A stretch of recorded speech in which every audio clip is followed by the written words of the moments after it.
Hello student, this is Tarannum and welcome to my channel. आज मैं जो है आपको चैप्टर नंबर 3 का जो चैप्टर उसको जो है डिटेल में पढ़ाऊंगी कि आखिर जो है अकाउंटिंग कॉन्सेप्ट और कन्वेंशंस को का डिटेल क्या है, ये क्यों बनाया जाता है।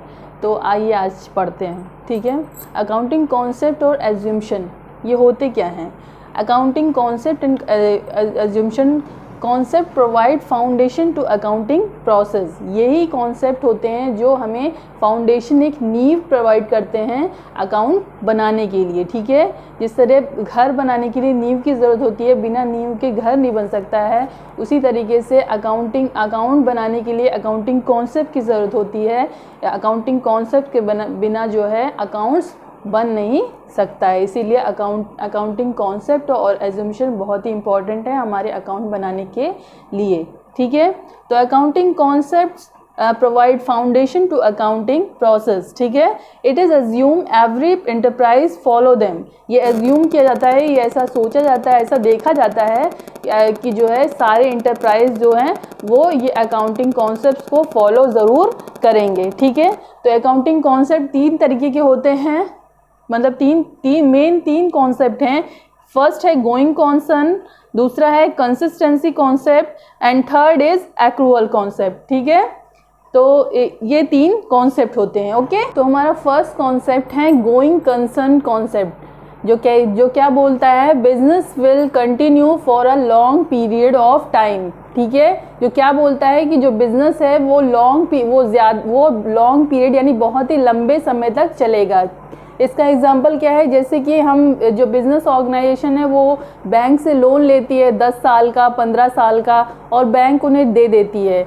किस लिए दे देती है कि वैसे तो किसी का 2 दिन का भी नहीं पता है कि आज ये ऑर्गेनाइजेशन बनी है और 2 दिन भी चलेगी या नहीं चलेगी, ये नहीं पता होता है। लेकिन बिजनेस जो गोइंग कंसर्न कॉन्सेप्ट के चलते जो है ये एज्यूम किया जाता है कि बिजनेस ऑर्गेनाइजेशन मतलब स्टार्ट हुई है, ये ठीक से, मतलब इसका प्रॉफिट ठीक से हो रहा है, इसकी अर्निंग ठीक से हो रही है, इसकी इनकम ठीक से हो रही है, तो ये लंबे समय तक चलेगा। इस एज्यूम्शन को एज्यूम करके ही जो बैंक्स होते हैं वो बिजनेस ऑर्गेनाइजेशन को इतना लंबा लोन दे देते हैं, ठीक है।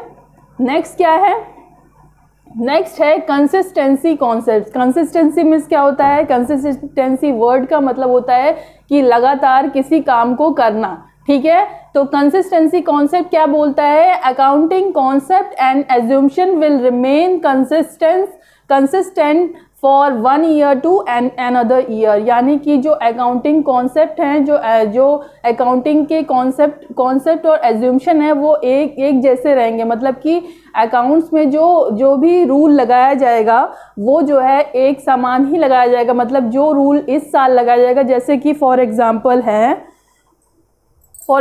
है हम स्टॉक का जो है एग्जांपल लेते हैं। तो स्टॉक में जो है 3 रूल होते हैं। एक होता है फीफो, दूसरा होता है लीफो, और थर्ड होता है वेटेज एवरेज मेथड।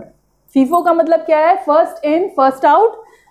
लीफो का मतलब है लास्ट इन फर्स्ट आउट, और थर्ड मेथड है वेटेज एवरेज। तो यानी कि इन तीनों हर मेथड का जो है एडवांटेज होता है और डिसएडवांटेज भी होता है, ठीक है। तो लेकिन जो है जो भी मेथड बिजनेस ऑर्गेनाइजेशन इन तीनों में से जो भी मेथड लेगी, मान लीजिए अगर फीफो ले लेती है तो फीफो को इस ईयर अगर लिया है, यानी कि 2021 में लिया है, तो 2022 में भी वही यूज़ करेगी। मतलब अगले 2, 3, 4 साल तक वही मेथड यूज़ करेगी। क्योंकि अगर मान लीजिए इस बार ये यूज़ किया, अगले साल ये यूज़ किया, तो क्या पिछले साल का जो प्रॉफिट है वो इस साल सही वो इस साल कंपेयर किया जा सकेगा? नहीं, क्योंकि मेथड चेंज कर दिए गए हैं। हर मेथड के में अलग रूल हैं, अगर अलग रेगुलेशन है, ठीक है। तो अगर इस साल ये मेथड यूज़ किया गया तो अगले साल भी यही मेथड यूज़ किया जाएगा, उसके अगले साल भी यही मेथड यूज़ किया जाएगा, तभी जो प्रॉफिट है वो सही आ पाएगा, ठीक है। जैसे कि दूसरा एग्जाम्पल ले लेते हैं डेप्रिसिएशन का, ठीक है। डेप्रिसिएशन का, ठीक है। डेप्रिसिएशन का मैं एग्जांपल ले लेते हैं। जैसे कि हमने कोई मशीनरी खरीदी है, तो आज जो वो मशीनरी अगर हमने खरीदी है तो फिर जो है 5 साल के बाद वो क्या होगा, उसकी वैल्यू घट जाएगी, है ना। तो उस पर उसका डेप्रिसिएशन हम लोग जो है लगाते हैं। डेप्रिसिएशन के भी टू वैल्यू होते हैं, एक होता है रिटन डाउन मेथड और दूसरा होता है स्ट्रेट लाइन मेथड, ठीक है। तो ये दो मेथड होते हैं, उनमें से ये हर मेथड का एडवांटेज और डिसएडवांटेज दोनों होता है।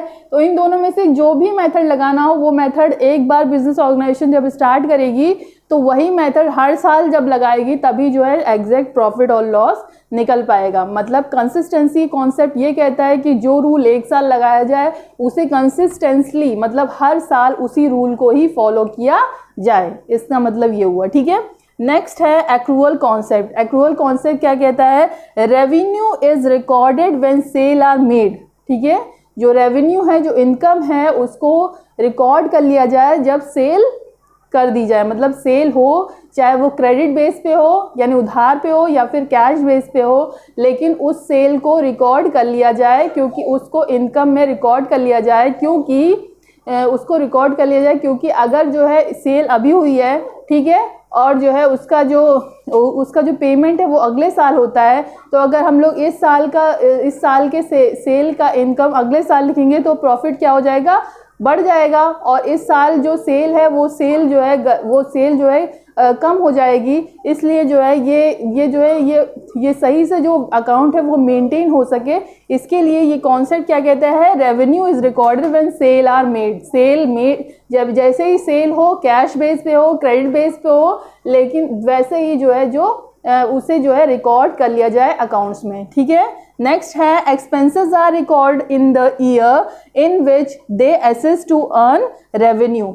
यानी हमारे खर्चों को उसी साल रिकॉर्ड कर दिया जाए जब उन खर्चों ने हमें इनकम दी हुई हो, ठीक है। उसी साल उस खर्च को अपने अकाउंट में क्या कर दिया जाए, तुरंत के तुरंत जो है रिकॉर्ड कर लिया जाए, जिससे जो अकाउंट है वो उसका बैलेंस बिल्कुल सही तरीके से आए। ये कॉन्सेप्ट ये कहता है, ठीक है। तो मैं जो है आज इतना ही पढ़ाऊंगी, क्योंकि ज़्यादा बड़ा वीडियो मैं पसंद नहीं करती बनाना, क्योंकि इससे जो है बच्चों को बहुत ज़्यादा प्रॉब्लम हो सकती है, कंफ्यूजन हो सकती है, बहुत ज़्यादा ओवरफ्लो हो जाता है दिमाग में, क्योंकि हम भी उस टाइम से गुजर चुके हैं। इसीलिए आप लोग इतना पढ़िए और अपने सारे फ्रेंड्स को मेरी वीडियोस को शेयर कीजिए, मेरी वीडियोस को लाइक कीजिए अगर आपको पसंद आए तो, और सब्सक्राइब कीजिए और कमेंट पे लिखिए अगर आपका कोई भी सजेशन है। Thank you for watching my video.